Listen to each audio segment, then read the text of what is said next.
A lot of people had to sort of change the way they work. It's actually made for a much tighter team.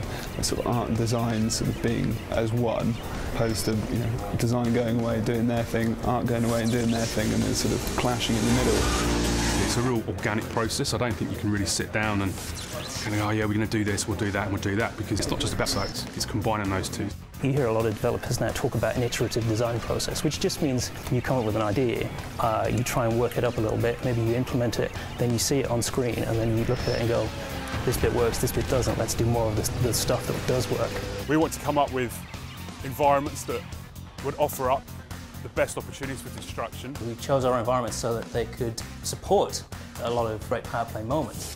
Sometimes it's the big set-piece moments where you think, these are going to be the great things that people remember. We've got to make sure that we fit stuff around them. In the airport track, we've got the cargo plane that crash lands, and we've got radar dishes and control towers. There's some real, iconic moments there that when people see them, they go away talking about it, and that's exactly the kind of thing we want to do. And also at the same time trying to think about what will make good racing tracks, because we've also got to have that element nailed as well. Because we're spending so much budget on the effects, we've got a couple of really, really cool techniques that we're using. A lot of games tend to bake all their lighting into the textures for the smoke and things like that. But all our particles are actually being dynamically lit. In addition to that, we've got volumetric smoke in the game. Players' car and their AI cars can actually move out of the way, which is a really, really cool looking effect. But it's also really good from a gameplay perspective because you can fill a whole warehouse or tunnel with smoke. The player can't see where they're going, but if the AI cars are in front of them, they can pass it out of the way, and suddenly you've got a whole new dynamic going on.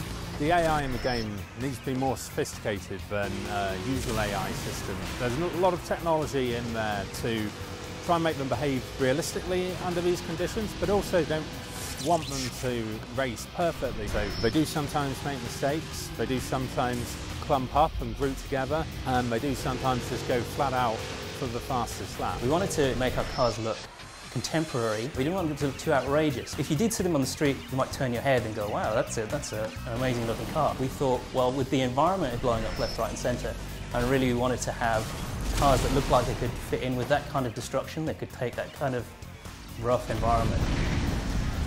We made some conscious decisions to remove the HUD from the corners of the screen, just so we could maximise all the effects that are happening on the screen. I think traditional racing games tend to have something in every corner, but we wanted to try and simplify that and minimise it so the player gets to see all the effects that are going on the screen, all the smoke, all the VFX, everything like that. The racing game is a rhythmic thing rather than a spectacular thing. We try and take that rhythmic, combine it with a spectacular and really, produce something special.